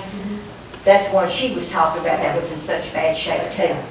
And I mean, they had the police up there a few weeks ago where 2 juveniles, which, the juveniles know that can't nothing be done with them. They broke in down there, and whoever watches over those apartments, he went in to do some work, and he caught them, and he had them down on the ground, so the police got up there. And now the parents is wanting to sue this maintenance man for holding them down, by calling the police and holding them down. I mean, what can you do? The juvenile, if they can't do nothing with the juveniles, it looks like to me, they could take them to the parents and say, look, one more time, then you're gonna have to pay a big fine. And that would stop a lot, but something's got to be done with those apartments there. And I don't know why the banks is getting by with all this stuff. In regards to this abandoned property, do you have anything you'd like to care to share or add to this conversation? Sure. Okay. See anywhere we can catch you on the mic? 2009 was when the abandoned property ordinance was done, and we changed the property maintenance code to show a 12-month time limit for boarded up structures. The comments they're explaining was existing back then, and that was one of the fundamental reasons why we changed the rules. But the triple property tax ordinance didn't take effect for 2010. We did a sweep, but no one was assessed any fines until the current year that we're in now. So in December of 2010, we did another sweep. Those apartments were identified as abandoned, vacant for 12 months, and we had condemned them for the health issues that you talked about and a couple other reasons, and so they met that criteria. During that time frame, it was owned by an individual. Now it's owned, went through the foreclosure process. It is owned by a bank. We told them they had to board up everything, because that's what the property maintenance code said. The city commission said we didn't want every structure boarded up, so we told them that they didn't have to board up everything. And we went back and forth for a while on that, but they ended up boarding everything up, which is great. That was a good first step, in my opinion. It's allowed to, by ordinance today, it's 12 months from the time it was boarded up. If the building remains vacant, in December, the week before Christmas, is when we do the sweep. And we'll be going out again if it has still remained vacant for 12 months, which I believe these have, and it's still been condemned, which I believe it still will be. Then it will be triple taxed again for the following year, for 2012. They can appeal it, they can go through the process like any other citizen can. But it doesn't fix a lot of the comments you're talking about. It doesn't fix a lot of the issues you're raising. Property maintenance code doesn't deal with people being out late doing drugs. That's not a property maintenance code issue, so I can't address any of those concerns. The bank is trying to sell it. They've got a realtor marketing it, and they're trying to sell it. They did lose a lot of copper and AC equipment, and other things were removed from the largest complex that they've got down there. They shared that with them. And They have asked what do they need to do to not be triple taxed for 2012. We've also drafted a change to the department maintenance code based on the city commission's request. Not to make it more punitive per se, but to how to address historic structures and then boarded up structures, and when do we pull that trigger on demolition. And that proposal is scheduled hopefully for a work session with code enforcement and the Arts Review Board on October 25th. It's the last Tuesday of this month, I think it's Monday. And then it will come to the City Commission for its readings and approvals, hopefully. And so it's been a fluid moving process as far as abandoned properties. It's my understanding, especially for historic structures, we don't want them to be torn down. That's like the last resort. For structures outside of the area, it's still a last resort, in my opinion. Is the direction I'm getting from the comments I'm getting from the majority of folks. Are the ones demolished? They don't want those buildings torn down? Not those necessarily, but in general as a whole. But those buildings have been discussed by citizens, too, much like yourself. Right. I think The owner has rights as well to do what they need to do or want to do. But right now, It was told to me a few weeks ago. I was talking to the magistrate, and then he got back with me, and he said that he was told that they had an inspector up there inspecting those apartments, and they were livable. I said, what are you talking about livable? They destroyed 2 of them on the inside because they eat up the dangerous mold. And I don't see, and the 100 building there on Quachita, there was never any way that they could ever fix the sewer system from backing up in there. I mean, why would a realtor, they changed realtors again, twice. Why would anybody want to buy a dump like that? I mean, to what it is right now and what it looks like now, you could use that as dumpsters and come up there with the garbage truck and move stuff out. I mean, that's how bad it is up there. And I know y'all would like to live in something like that, and I pay dearly for my home, still paying dearly. She has too, everybody else. And I know, nobody, I mean, you pay for something, and then that stuff across the street, and they, you know, we have to pay our taxes, we have to do this, we have to do that. But it looks like to me, a big corporation or a big bank or something, they can take their time, they can leave that, go 15, 20 years, we'll be dead and gone before anything's ever done. You know, with the dangerous mold and stuff that was out there, I mean, we should have been told about that. Join the Occupy Wall Street movement, that'll help you out. We've been going through this really for It is, it's outrageous. 15 years. It's outrageous. Yeah. I do sympathize with your concerns. I mean, my wife and I own a house next to an abandoned property, and we've been trying to sell it and haven't been able to at all. And our other house even got all the copper burglarized out of it a few months ago. You know, So when I they've done that, understand your the concern. next thing they're gonna do, they're gonna start all our Liars. homes there. Because they're roaming 24/7. None of them has never worked up there. They're healthier than any of us in here. And that's all they want to do is draw food stains and SSI and lay on the back and do drugs. And then when they run out of their money and stuff, then that's when they start breaking in and want to kick in your doors. And this idea of putting a little sign on your door saying, we don't have any prescription drugs here, that is stupid. That was one of the most stupidest things I ever heard of in my life. And this is the first time I've ever been down here, and I've wanted to express my opinion for a long, long time. Something has got to be done, but you can't have old people sitting up all night long, sitting outside on the porch or behind the curtains, waiting for somebody to come up on your porch to kick your doors in. That's happening every night in Lexington. There's been killings, there's been beatings and everything else in nice neighborhoods. going in and busting down the doors and robbing people and beating the elderly up and the young. It's dangerous with children. I mean, when is it gonna stop? What does it have to do here in Frankfort? Have a bunch of killings up there? That's what it's leading to, because we have gunshots up there every single night. And of course, naturally, by the time the police gets up there, they're hid in the bushes, changing clothes, they're gone. You know, is it gonna have to be a killing for something been done? That's You have to what wait there's 10 security up years? there a lot of That's times. ridiculous on those daggone apartments over there. We want to give everybody an opportunity to, you Well, know, that- to sound off to the I want to commission sound and- off and thank you very much for letting me Glad- say glad to it. hear it. My name is Elizabeth Mans. I live at 107 Flachita Trail. Thank you. Thank you. I'll, I guess the comment, it looked like our city solicitor had something he wanted to add, but I guess the comment I'll give is real quick, is I do understand your concerns, and I share many of them. I say that these apartment buildings are not the only problem of this type in Frankfurt.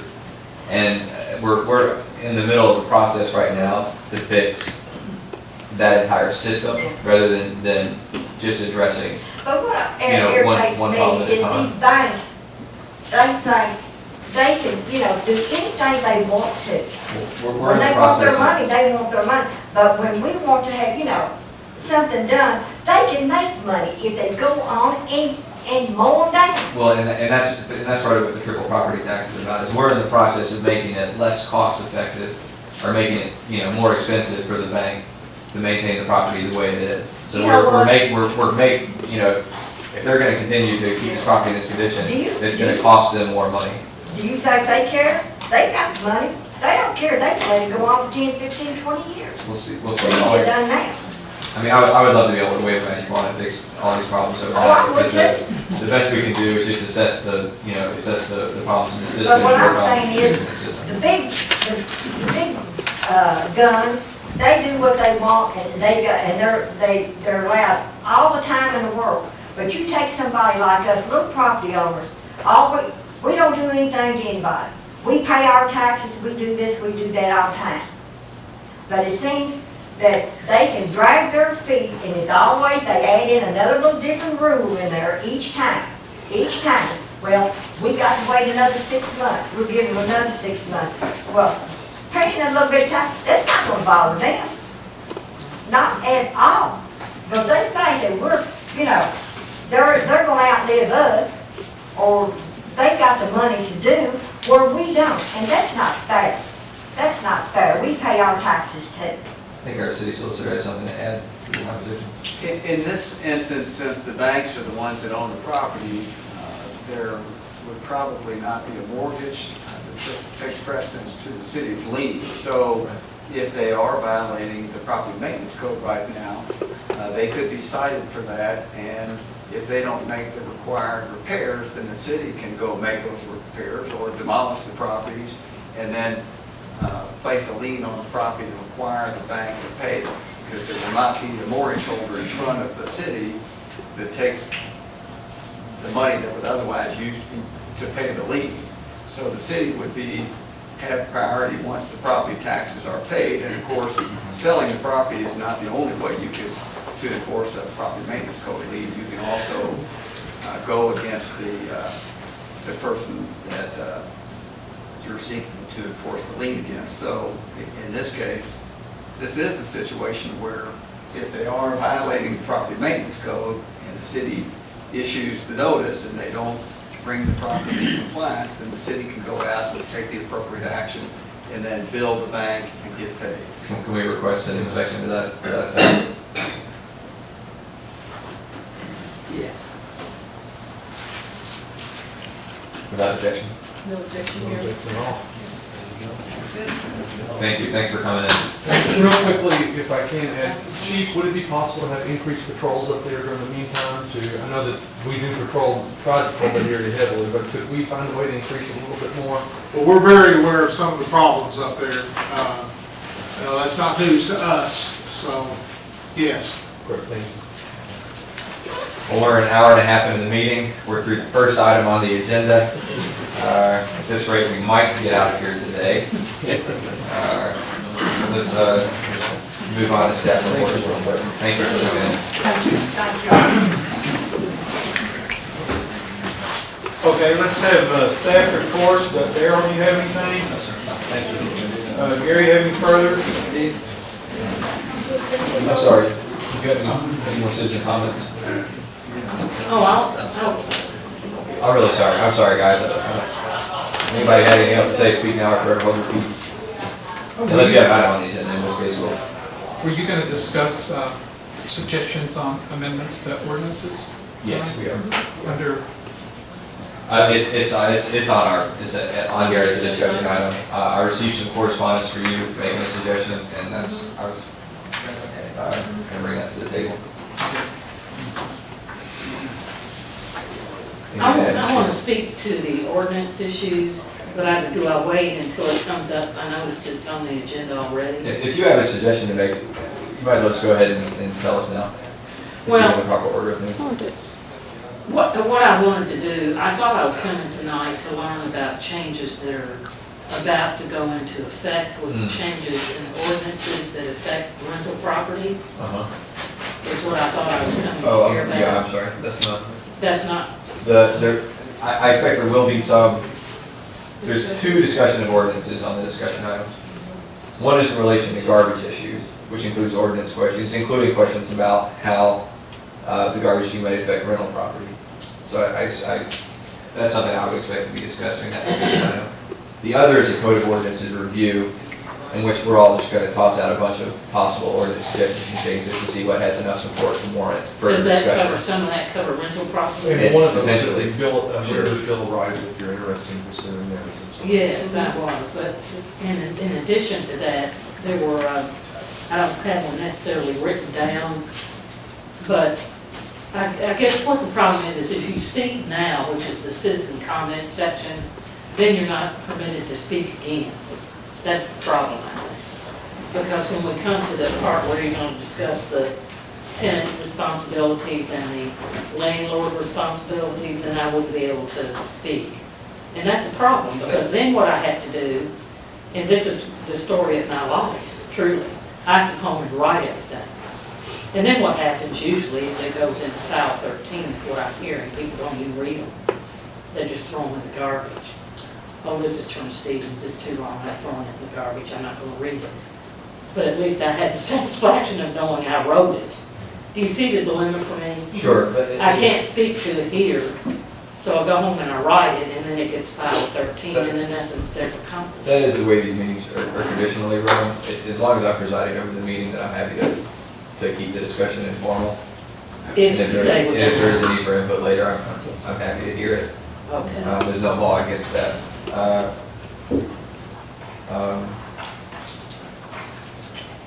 I don't expect we'll get into any level of heavy detail. I mean, we're only bringing stuff up to see what has enough interest to warrant further discussion later.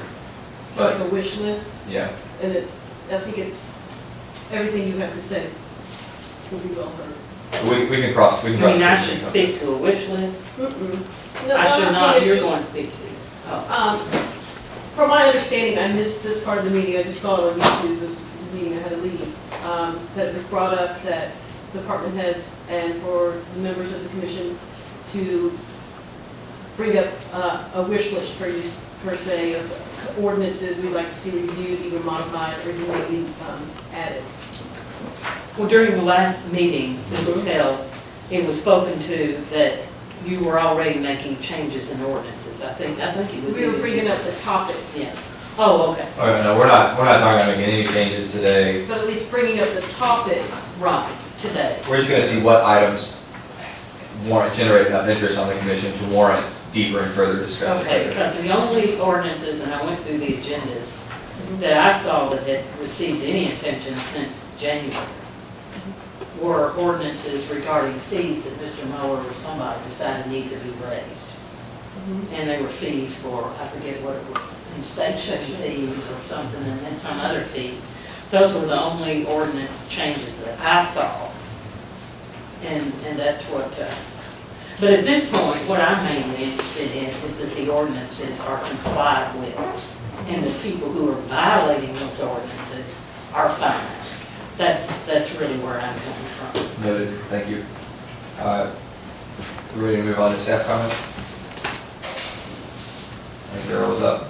I'm okay. Gary? Gary, and staff, if you have a report, please come forward so we can get it on the mic. I've got a couple for you. Tomorrow night, 6 o'clock, Mistress Heritage is our Second Street Forum, second public meeting. It's the best opportunity for anyone who has comments, suggestions on how they would like to see Second Street design, future design look like, should come and participate. It'll be a long meeting, it'll probably run till 9, if not a little later, so if you need a sitter, have a sitter. Channel 10, we are working with Channel 10 and have started 2 programs that we're going to have aired. One is rental inspections. What are we looking for? What are they required? We've got some owners that allow us to actually use their tenant space to kind of do a walkthrough. And then framing 101. We've been talking about doing these, and now we actually are doing these. And I'll let you know when actually it will be scheduled for air. The joint land use study, I'm giving a report to the city manager hopefully tomorrow. There was, it's a joint land use study, it's called JLS, is the acronyms with the military and the city and the county. Prior city commission has actually agreed to pay up to $12,500, I believe it is, for this project. There's over a $100,000 grant that was given from federal military, DC, Washington, DC. And it went through about a 1.5 year grant review process, so it kind of fell quietly. We've been given word that we've got the money, but there's a little hiccup before it lands in the bank. But why I'm informing you, I'll give a detailed report of the goals and policies and what the purpose is. But there's a city commission representative needed for this committee. The former city commissioner is no longer a city commissioner, so Aaron replacement. And the planning commission has already agreed to whoever you choose will automatically become the representative, because it was actually a committee of the planning commission. But you'll get more information on that this week. And our software for permitting and inspections and complaints is about a 36-day delay. We still haven't gotten the training, but we're supposed to get it in this month, probably in November, and then it'll become live. So that kind of falls into the reporting back on anonymous versus non-anonymous complaints. I think there was discussion before that typically one of the pros as far as not allowing it is it did reduce some of the neighbor picking on neighbor just because they could. But we still get a lot of complaints from the public. And then I get over 300 complaints when I need to sleep. I provide 300 complaints or more. And we're averaging still right at 1,000 a year. So. You said there was an MDC that needs to be filled by a city commissioner. Yes. Do you might want to volunteer for that right here, right now, or do we want to chew on that? On an as-needed basis, they haven't come up with a schedule because they're waiting. There's a consultant hired, but they haven't really kicked off the meeting yet because they're waiting for the funds to officially hit the bank. And that's supposed to happen next time. We met on September 22nd, to kind of like a regroup, let everyone know where they're at. There's several positions that need to be refilled. One Haynes was one of them for Frankfort, so. But there's a county magistrate representative, and then there's a city commission representative. Any time frame? Yeah, there's not a specific time frame, but the goal is November to have some stakeholder meetings from the consultants with the task force officially, and then some breakout groups with individual members of the task force. So end of the month, beginning next month would be very good. Let's all chew on this and get the seat filled by the end of the month. And then you'll have a detail from me as far as what it is, the purpose and the goals, because I know you three had no knowledge of the problem, or recollection. Yeah, this is before my time. But I'll try to get that later. That's what I was going to ask, if you have an abstract or something that you send out. Yeah. Appreciate it, And thanks, Gary. that's it for tonight. Thanks, Gary. What did he say about the rental inspection? You want me? I didn't- On Channel 10, we typically, different departments used to do like an info commercial on certain topics, and we're doing one on rental inspections. And it's, will be a walkthrough an actual rental apartment, showing what we're looking for, what are the common problems we find, and it's just a public awareness for rental inspections. The other one we're gonna do is framing. For a while, I had to do framing inspections for about 3 months, and we had a shortage of staff. And there was a lot of repeat violations, things that prohibited people from getting a pass. And it was a different job sites, so it's like, everyone keeps missing this, so we are gonna do an example of the common things that cause you to lose time, which lose money on framing inspections. For the sake of maintaining order, I'm going to ask anybody who does have a comment to be recognized first. Oh, I'm sorry. Chief Wellhite, you have a, No reports. Mr. Donahue? Just real quick, my standard monthly request, we do have some personnel actions in process. Final decisions haven't been made on, so I'd like to get permission to add them to the agenda. The monthly decisions come about typically by the time, the first deadline for the monthly agenda. Things are still moving along between the drug test and different things that can take a little bit of time. So if there's no objection, I'll probably have a couple things to add to the personnel agenda. And then the city manager and I were looking for a little bit of guidance on the compensation forms. Do we need to send an invitation to full-time employees only or full-time, part-time seasonals?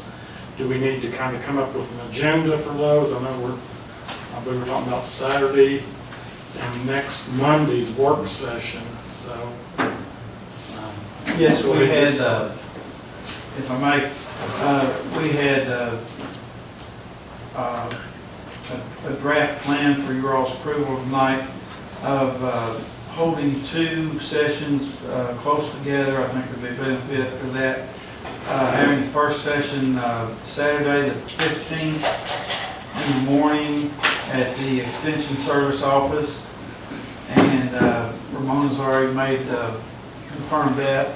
And then having the second session on our regularly scheduled 17th, Monday the 17th, at 12:30 in this room. And so that was the logistics of it. But we were also looking for agenda confirmation, and we know that under general terms you said employee issues, and we specifically knew of the compensation plan.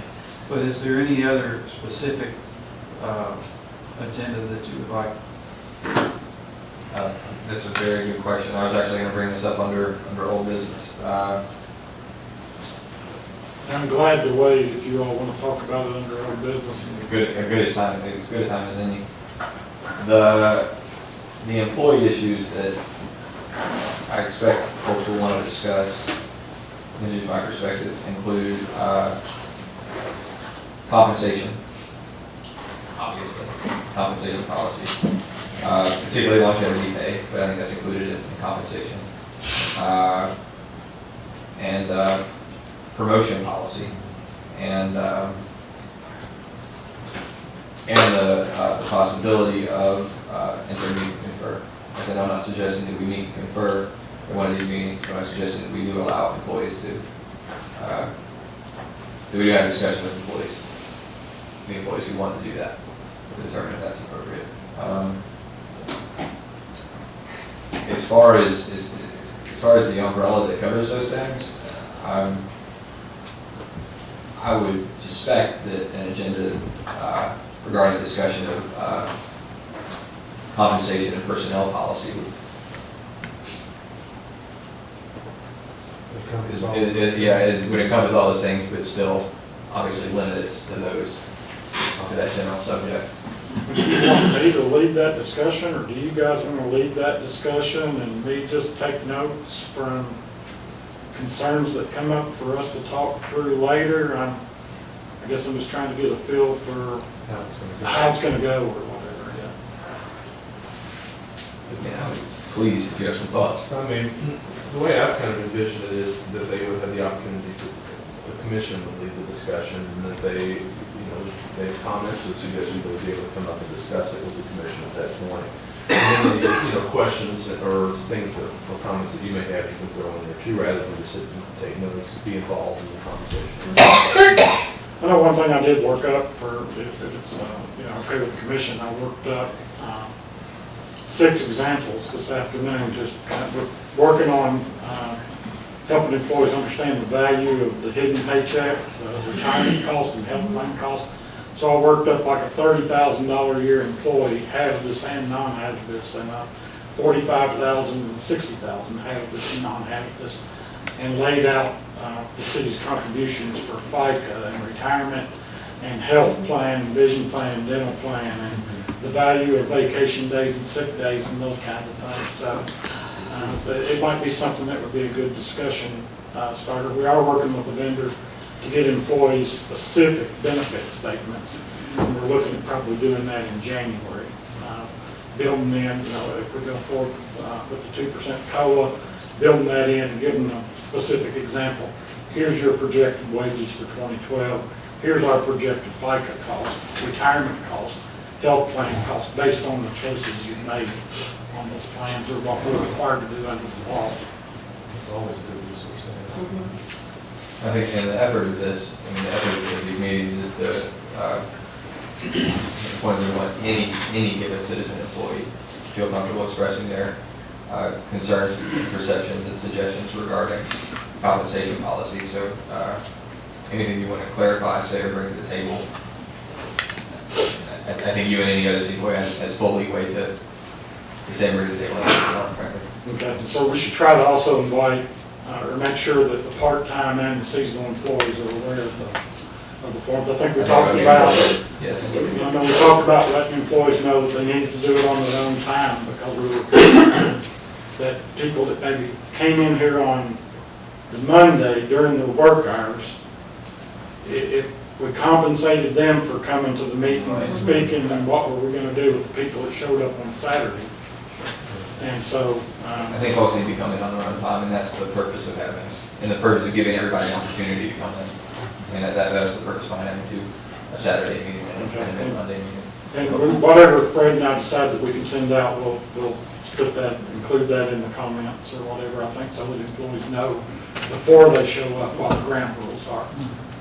And we need to get this out tomorrow, so they'll have it. Yes, Okay, well, I think that helps me to, Fred and I can get together tomorrow, and we should be able to pull something together on that. We'll be ready for Saturday. What time do you have in mind for Saturday? 9 or 9:30.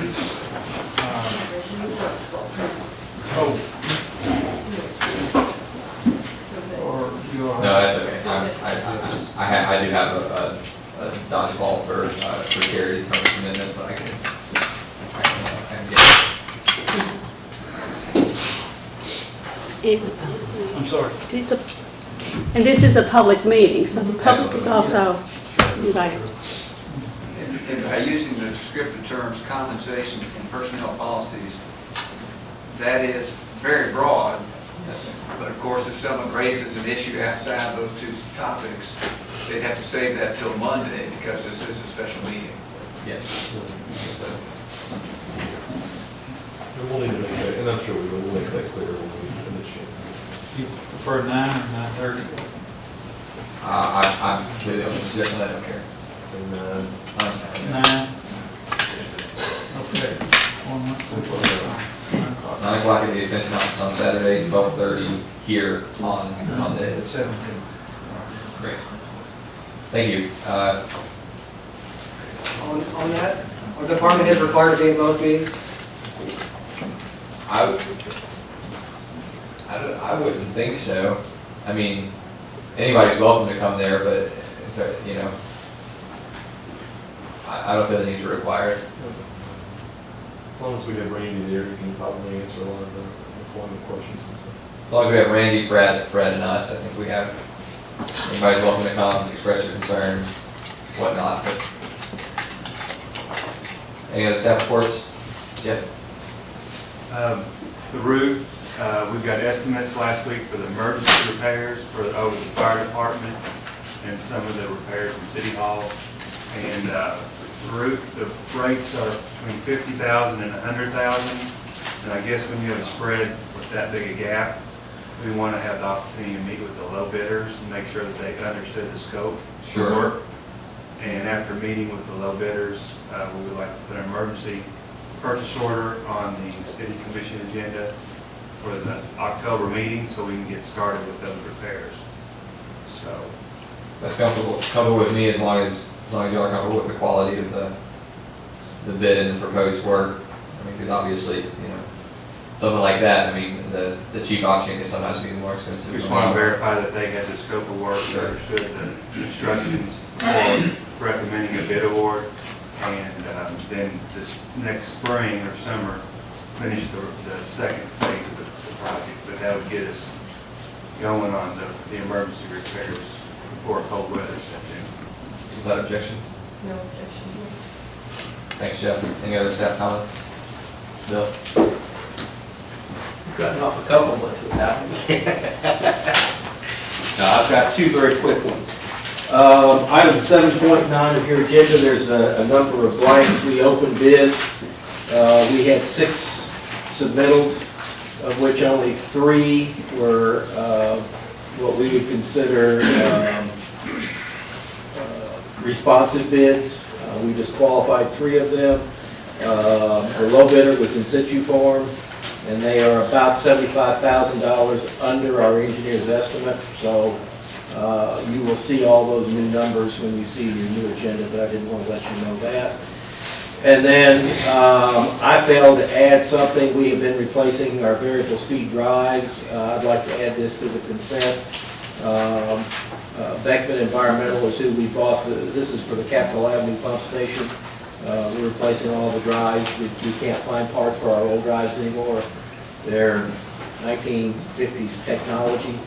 And we've already purchased 2. We purchased 1 2 years ago, 1 last year. We're purchasing 1 more this year. We'd like to go ahead and get that ordered so we can get that on site, and then we're going to do basically a major overhaul of that station. So I'd like to add that to the consent agenda if there's no objection. And that's to the tune of $36,400. No objection. Thank you. 2 issues. One, I believe the commission had asked me to review the issue of whether the mayor was the only person or position that had authority to remove a city appointee to the planning commission, and that is the case. There is a attorney general's opinion specifically on point. So only the mayor has the authority to remove a city appointee to the planning commission. Thank you, Rob. That was my interpretation and assumption. It was good to get a clarification on that. I just noted in my box today that Mr. Booth has resigned from the planning commission and from the KCDC board. But it's still good to know a proper procedure. And then the other thing is the commission had asked me to attempt to find out what other cities are earning in the form of franchise fees for natural gas franchises. And I've talked with the Kentucky Municipal Utility Association. They've actually performed a survey on that issue, and that information will be faxed to me within the next several days. So great. We'll circulate that to you all as soon as I can. Yes. Thank you. Any other staff reports? Chief? Jim? No, sir. Great. Old business? Please. I guess it's under no business. The resignation letter that I got from Mr. Drew goes back to when he was removed from, I guess, the form-based code councilors. And I thought, regardless of whether anyone agreed or disagreed with the motion that could be made, I think in his defense, it was wrong to remove a board member, or anybody, just take him out of the equation. It's wrong for the commission to just come in arbitrarily and remove a board member without allowing a board member to have his or her say, or the chairman of the committee to make a recommendation, or the members of the committee or city manager. I think the commission for the future should think long and hard about making those types of decisions during a meeting, and I believe that Mr. Boo should have been given a chance to give his side of the story. And I find it unfortunate that he had to go through that in a public setting. I think that was something that was the wrong way to handle it, and I would encourage the commission for the future just to think about the way board members are appointed. I think we discussed that when we were at the library. I made that suggestion about not rushing through putting the members on that form-based code task force, and that it's easier when you have one appointing authority to make recommendations to boards and commissions, so that person can, that one authority can sort of screen the applicants or the appointees that the appointment authority would make, and then the commission, of course, has review of those appointments.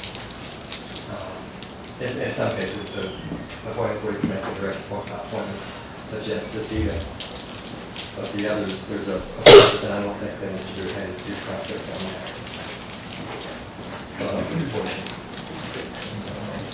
I understand the concerns, however, the task force is not a long-term, 2-year commitment like many of the other boards.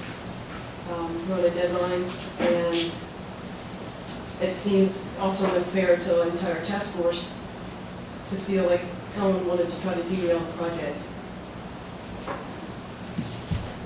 I mean, I agree. According to the evidence, including the evidence in Mr. Boo's own words, he violated our ethics laws. That's undeniable. I mean, he can try to justify that one way or the other, but it's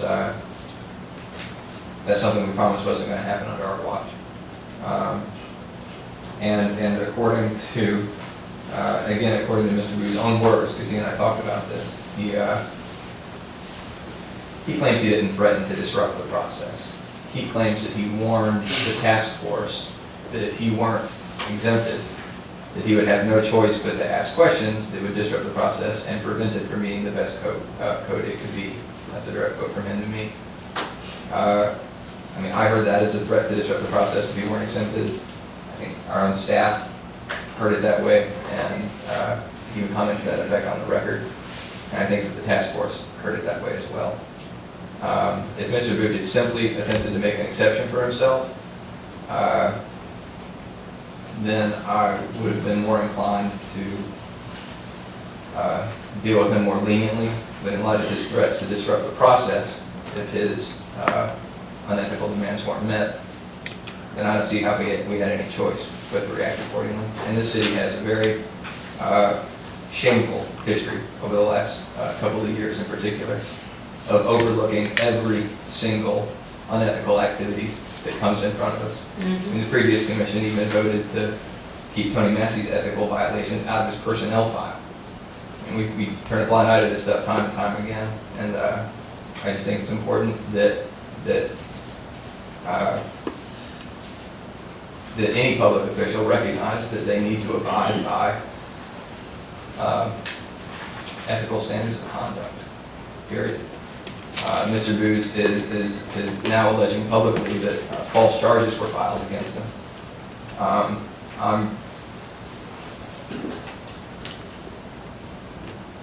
I'm not inclined to debate this any further. If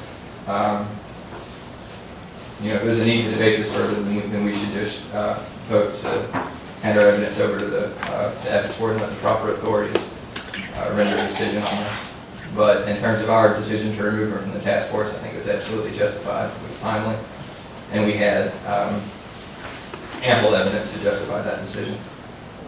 I think that's what you have. Commissioner May. I was going to say, first of all, I'm not trying to defend or condemn Mr. Bowie in any way. I'm talking about the situation of removing a board member. I And I think it would have been more appropriate to have referred the situation to the ethics board that the city has appointed and charged with those duties.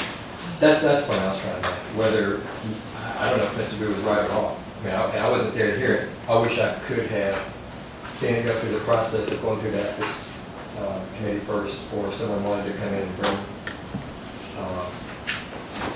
statements to the commission to ask for a board member to be removed from the board. That's what I'm saying, that it would have been a better process. And I certainly, I think that's actually a fair concern, and that's what I was trying to say.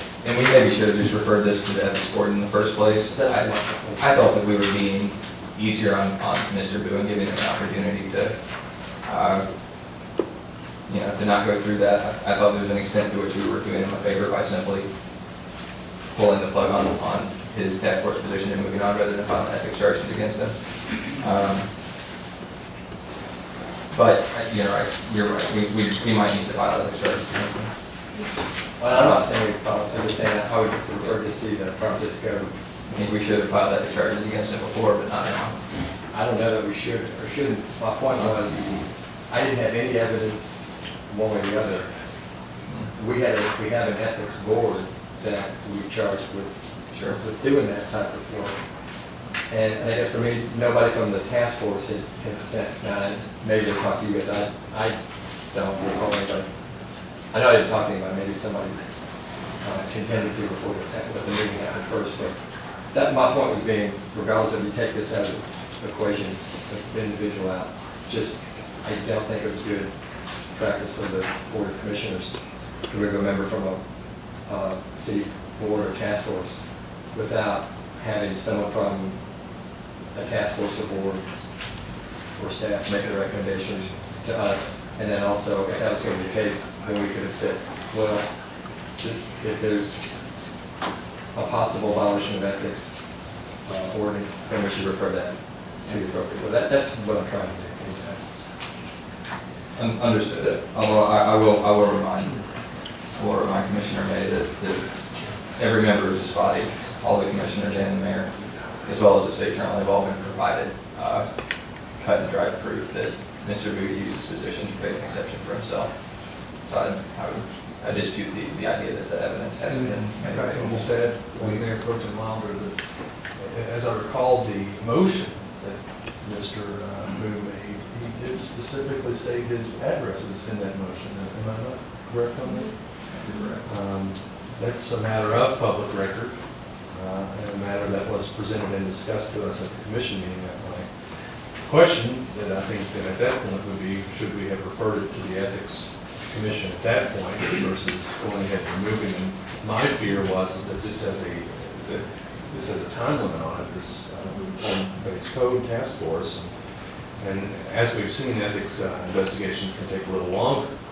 If the will of the commission was that we should have filed the ethics complaints then, I don't see how that would change now. I mean, we had the motion was laid out right in front of us. I mean, it doesn't get any more cut and dry than that. And we also accepted testimony of people that were there, that came up and spoke to exactly what was alleged. So I think that we were provided a great deal of information at the meeting and enough to take action. The question is which action would be appropriate. But I stand on that. I guess I will note that according to the most recent state journal, Mr. Boo is alleging that he was removed for criticizing the plan. I read that in the paper on Sunday, which was news to me because I thought it was pretty clear that we removed him for unethical activity. And I'll even note that the commission was made aware of his views on zoning codes before we appointed him.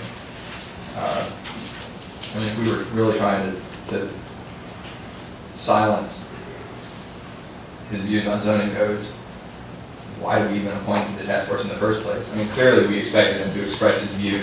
We didn't expect him to abuse his position and carve out an exception for himself. It's pretty kind of dry, but I think we can move on. Just got one more thing to add on with regards to that disclosure. Certainly, everybody on this board has opinions coming into serving on the commission. the job of serving on the commission is not to do what I think is, the best political avenue, but what is best for the city. And I think that that's the same sentiment when I served on the Board of Zoning Adjustments and the Board of Ethics that then Mayor May appointed me to, and that's the spirit that I carry today. And I think that that's something that needs to be reflected on all board members, and when it's not,